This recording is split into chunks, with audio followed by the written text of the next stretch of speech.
Hey, what is up everybody, it's Animac here for Anime Uproar, and Deku's quirk, One for All, is one of the most important and most overpowered quirks in the entire story. It has changed a lot over time, allowing Deku to unlock 7 different quirks altogether, and it is still changing and evolving right now. In fact, Horikoshi has been dropping hints about the true tragic nature of One for All for the past 200 chapters.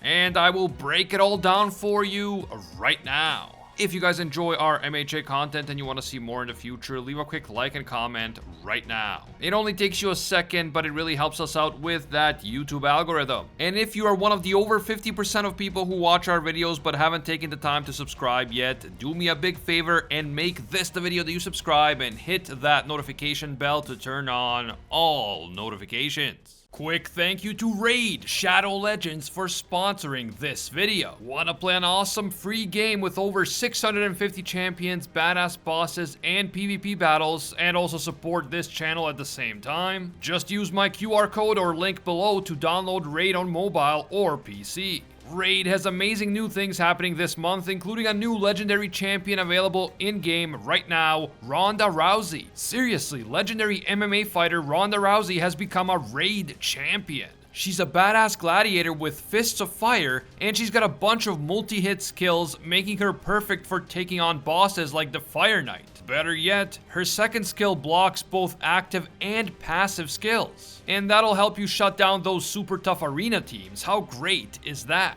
You can get Ronda for free right now, whether you're new or a long-time player. Just log in and play Raid for 7 days between now and February 28th, and Ronda's yours. To celebrate Ronda's arrival, use the special promo code RAIDRONDA to get a bunch of helpful stuff perfect for leveling up your Ronda. Also, if you're an Amazon Prime member, you can get your exclusive rewards in Raid right now. New players, use my link or scan the QR code right here and get a free starter pack worth almost $30. A free champion Aina, and also this cool in-game loot.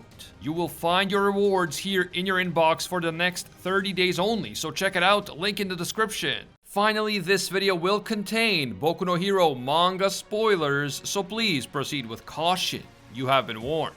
One for All is a completely unique quirk that is actually the product of 2 different quirks accidentally coming together into one. One for All has the extremely rare ability to be transferred from one user to another as long as the current user willingly allows his successor to consume some of their DNA. This can be their blood, a strand of their hair, or, other stuff that we won't get into here. The quirk One for All was created by accident by the villain All for One. All for One had a younger brother named Yoichi Shigaraki, and back when All for One first launched his bid to take over Japan and the world, his younger brother couldn't accept this plan and he decided to oppose him. Now at this point, everyone believed that All for One's younger brother Yoichi was born quirkless, because he never had a quirk manifest in any visible way. All for One thought that one of the reasons why his younger brother didn't support his plan was because he didn't have a quirk, so he couldn't understand why All for One's actions were justified.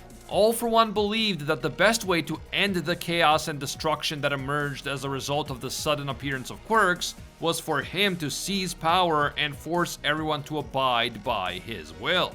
All for One was of course born with an extremely powerful quirk, which is also named All for One. This quirk allowed him to steal the quirks of others and then either use them himself or transfer them to someone else. This includes the possibility of stealing multiple quirks at once and then using all of them at the same time. Since he was born with one of the most overpowered quirks of all time, All for One did not think that his brother Yoichi was any sort of threat to him. And in fact, he actually felt bad for his weak and helpless sibling. So, All for One decided to transfer one of the quirks that he stole into his brother against his brother's will. The quirk he transferred to Yoichi allowed the user to stockpile power inside his body. And then eventually this stockpiled power could be released in superhuman bursts of strength and speed. However, unbeknownst to All for One and even his brother Yoichi himself, Yoichi was not born quirkless. All for One's younger brother was born with a very particular quirk that was present within him but never manifested in any noticeable way. This quirk gave its user the ability to willingly transfer the quirk itself onto someone else, but that seemed to be its only real power. All it could do is transfer itself onto someone else, which on its own had no real effect. But after All For One transferred that stockpiling quirk into his brother's body, the two quirk factors merged, and the transferring quirk and the stockpiling quirk transformed into a single quirk, a quirk that we know today as One For All. This means that One For All is not a naturally occurring quirk. It is a quirk that was artificially created, albeit by accident. Upon receiving the stockpiling quirk, All For One's brother Yoichi didn't have a change of heart like All For One had been hoping for. Instead of coming over to his brother's side, he used his newfound power to actively oppose his older brother even more fervently. But Yoichi simply wasn't strong enough to defeat All For One, and eventually All For One killed him in battle. But before Yoichi died, he managed to transfer his quirk onto another person who had also been fighting against All For One, and this person then became the second One For All user. When All For One eventually realized that his brother's quirk had been transferred on to someone else, he decided to steal it for himself. As a result, All For One made it his mission to hunt down every subsequent One For All user. While he did kill 5 of them on top of Yoichi, he never managed to steal One For All because each user was able to transfer the quirk to someone else before dying. And because one of the two quirks that came together to form One For All was a stockpiling quirk, the One For All quirk continued to stockpile power with each passing year and with each new user, meaning that it eventually became stronger over time. Remember that fact because it will become very important as we explore the true nature of One For All and where the evolution of this quirk could be heading. Because One For All kept getting stronger over many decades and generations, by the time it reached the 8th One For All user, Toshinori Yagi, aka All Might, it was strong enough to actually defeat All For One. Well, a lot of the credit has to go to All Might himself because he had a naturally powerful body and incredible determination. The previous users were all aware that One For All was getting stronger, and in fact, the only former user prior to All Might who didn't die in battle against All For One and the villains was the 4th user, Hikage Shinomori. Hikage knew that he had no hope of defeating All For One, but he also knew that One For All had the potential to get strong enough to defeat him one day, so instead of trying to take All For One head on, Hikage lived in a forest in the middle of nowhere as a hermit. He lived there for 18 years while trying to make One For All stronger, and he eventually died of old age. The only problem is that he died of old age at the age of 40, because One For All was actually depleting his life force much faster than normal. Thanks to the 4th user's personal experience, we learned that if someone who already has a quirk inherits One For All, their life force will deplete quickly and they will live a much shorter life than normal, just like Hikage.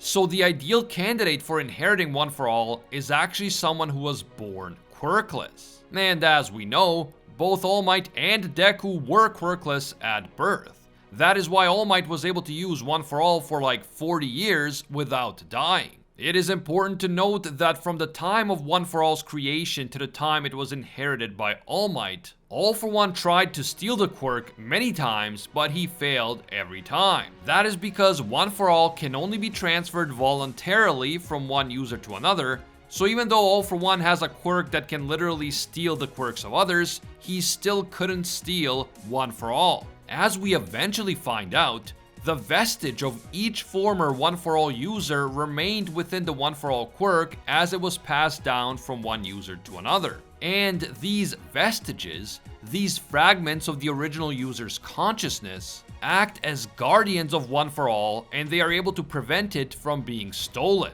That said, All For One believes that he's finally figured out a way to steal One For All. He believes that the overwhelming rage of Shigaraki Tomura will be able to overtake One For All's defenses, overcome the vestiges, and finally steal the quirk. And that brings us to the 9th and current user of One For All, Izuku Midoriya, aka Deku. Even though One For All has been changing, evolving, and getting stronger in the many generations prior to the quirk being inherited by Deku, the evolution of One For All really kicks into high gear after Deku becomes the 9th user. When he initially inherited the quirk, Deku had an extremely difficult time controlling it, and he would hurt himself pretty badly every time he tried to use it. These injuries include breaking his fingers and limbs, so we're not just talking about a few cuts and bruises here, we're talking about injuries that required serious medical attention. Nevertheless, as a result of intense training, incredible dedication, and firm guidance from both All Might and Gran Torino, Deku eventually learned how to control how much of One For All's power he uses when he attacks. And he learned how to use his quirk effectively without constantly injuring himself. When Deku finally masters the use of his quirk in a way that allows him to stay out of the hospital, he is able to practice with it and discover its true potential and insane versatility. One For All gives Deku the ability to release enormous amounts of stockpiled raw power, which effectively gives him super strength and super speed, as well as superhuman agility and durability. The user can control what percentage of this stockpiled power is released at any given time. He can focus more power within certain parts of his body if he chooses, such as an arm or a leg, or he can just choose to distribute all the power throughout his body. As I mentioned earlier, One For All in the present time is much stronger than it was initially because it has been stockpiling more and more power over the course of many decades. Which means that Deku now has access to way more power than some of the former One For All users. Deku is also the first and only user who is able to unlock the quirks of all the former One For All users. It turns out that the core of the One For All quirk had fused with the quirk factors of all the previous One For All users who actually had their own quirk. And this means that Deku is eventually able to gain access to 6 other quirks in addition to One For All itself. There have been 9 One For All users altogether, but since Deku and All Might are quirkless and the first user Yoichi was the original One For All user, there are 6 other users whose quirks Deku is able to unlock. We don't know why exactly Deku is the only one who is able to do this, but it's likely related to the fact that One For All keeps getting stronger. And after all the power that All Might had poured into it over the course of 40 years, the quirk has gotten strong enough to reach a completely different stage of evolution. And that evolution includes the active manifestation of the other 6 quirks within the current One For All user. Deku is able to unlock these additional quirks one by one over the course of about 150 chapters, starting with Black Whip in chapter 210 of the manga. Black Whip allows its user to generate black tendrils from their body and use these tendrils to either attack an opponent, restrain an opponent, or increase the versatility of the user's own movements. Deku would also go on to unlock Float, a quirk that allows him to levitate through the air, Danger Sense, which allows its user to instantly identify imminent threats in the surrounding areas, like a Spidey sense. Smokescreen, which allows its user to generate smoke and severely reduce his opponent's visibility on the battlefield. Fa-Jin, which allows its user to build up kinetic energy in their body by repeating regular movements, and this energy can then be stored up and used later. And Gear Shift, which allows its user to shift the speed of anything he touches. He can use it on himself to make his own movements much faster, and he can also use it to shift the speed of his opponent after making direct contact with him. It is important to note that all of these quirks are much stronger now than they were back when they were being used by their original users. And that is because the growing strength of One For All itself has made all of these additional quirks much more powerful as well. So for instance, the second user's quirk, Gear Shift, is now in a completely different league from what it was when the second user had been using it. All For One, who actually fought the second user personally many decades ago, could hardly even recognize Gear Shift when he saw Deku using it in the present time. The quirk is just so much stronger now that it's practically unrecognizable. And not only are all these quirks stronger, but they can also be combined in extremely effective ways. For example, combining Float with One For All's ability to propel yourself by unleashing an incredible amount of power turns what is essentially levitation into high-speed flight. Smokescreen can be combined with Danger Sense to completely obstruct your opponent's vision while you still have a good idea of what's going on thanks to Danger Sense. And not only can the separate effects of different quirks be combined, but multiple completely different quirks can actually create brand new super moves. For instance, Black Whip can be paired with Fa Jin to create a new super move called Black Chain. Once we get to the final arc of the story, Deku is already extremely skilled in combining his 7 different quirks on the battlefield. And he seems to be only getting better at this as the manga approaches its conclusion. Nevertheless, even this ability to use and masterfully combine 7 different quirks may not be the end of One For All's evolution. In fact, I think that Horikoshi has been hinting that One For All is about to undergo yet another major evolution ever since chapter 166 of the manga. So over 200 chapters ago as of the making of this video. I am referring to the Quirk Singularity theory, also known as the Quirk Singularity Doomsday theory and the Paranormal Singularity theory. This theory was first developed some 70 years ago by Dr. Kyudai Garaki, also known as Dr. Ujiko. It states that as time passes and different quirk users reproduce with each other, the quirks of their children will blend together the quirks of the parents and evolve even further, creating much more powerful and complex quirks. Eventually, these quirks will become so overwhelmingly powerful that they will be difficult for their users to control. And that's because the human body doesn't evolve as quickly as quirks do, meaning that a normal human body simply cannot handle such powerful new quirks. One day, children will be born with quirks that are unbelievably strong and impossible for their bodies to control. And this will eventually lead to a doomsday scenario where everyone becomes a threat to everyone else and chaos ensues. Horikoshi has deliberately placed an emphasis on the fact that kids in the world of MHA seem to be getting stronger and possess even more powerful quirks than the older generations. Which was of course an early hint that the Quirk Singularity theory has real merit.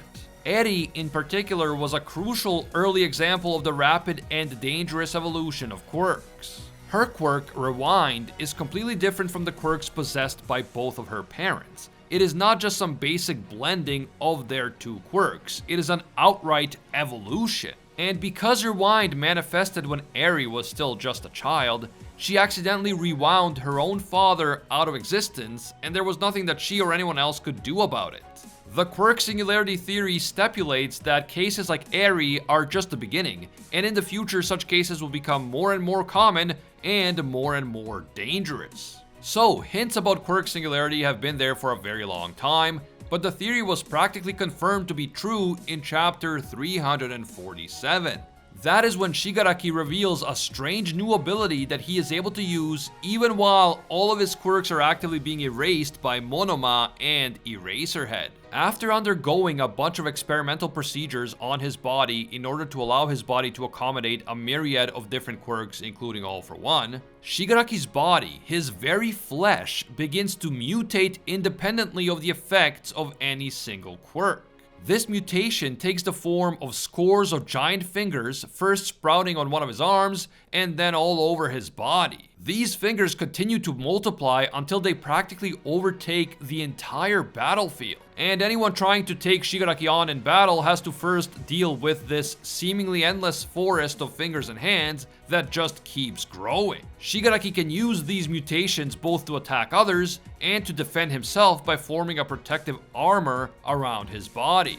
Apparently, this mutation is the result of Shigaraki's body instinctively transforming into its optimal shape, the perfect shape for Shigaraki to accomplish his goals.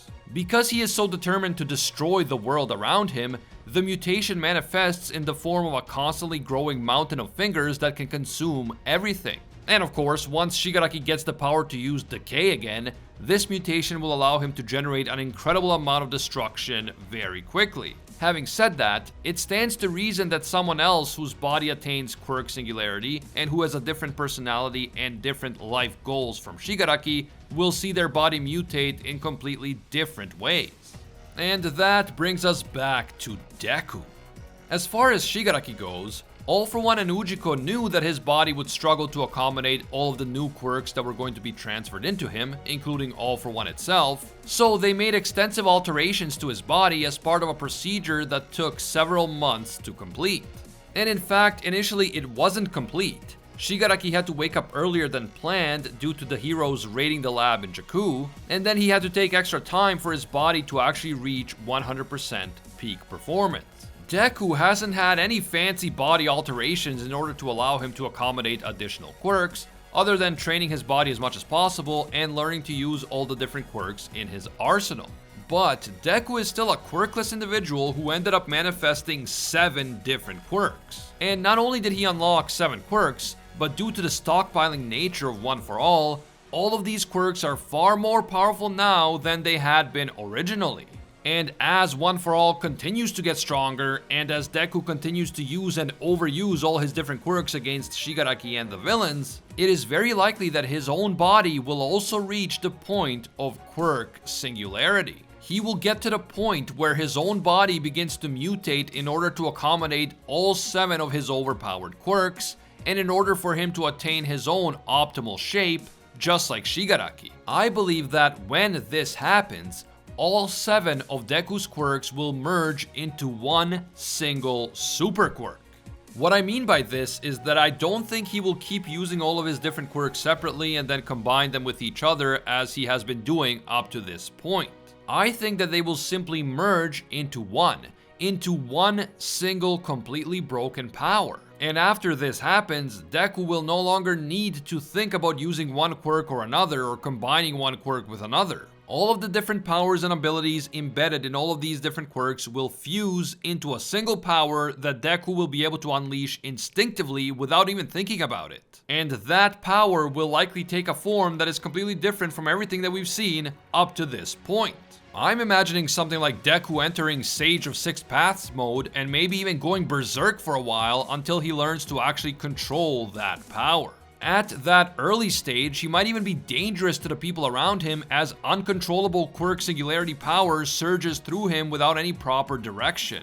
This unleashed final evolution of One For All could take a tragic turn, and it could be a serious threat to Deku and to everyone around him. Before he learns to control this power, Deku may not be himself. He may be a far more savage and ruthless character from the Deku that we're used to. But in the end, I have to believe that the real Deku will regain control. This is, after all, a shonen, so we don't have to worry about Deku like going berserk and taking out all of his classmates. Although we could see him seriously injure some of the villains, and then feeling bad about it later once he gets back in control. I also believe that, like Shigaraki, upon reaching Quirk Singularity, Deku's body may mutate and change in a way that reflects his personality and his ultimate goals in life. Shigaraki wants to destroy the world with his own hands, so that is why his mutation is just a bunch of fingers and hands growing and spreading and consuming everything. But Deku wants to protect everyone and save everyone. He wants to be the greatest hero,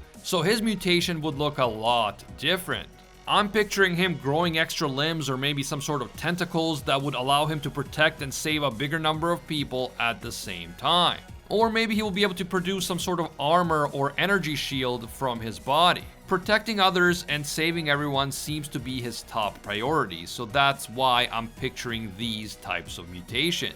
What do you guys think? Will One For All evolve into a new and completely different quirk as a result of Quirk Singularity? Will Deku's body begin to mutate just like Shigaraki's? And if so, what kind of mutation do you think that Deku's body will undergo? Drop a comment with your theories down below, and I will turn the coolest idea for Deku's mutation and final form into an artwork that will be featured in a future video.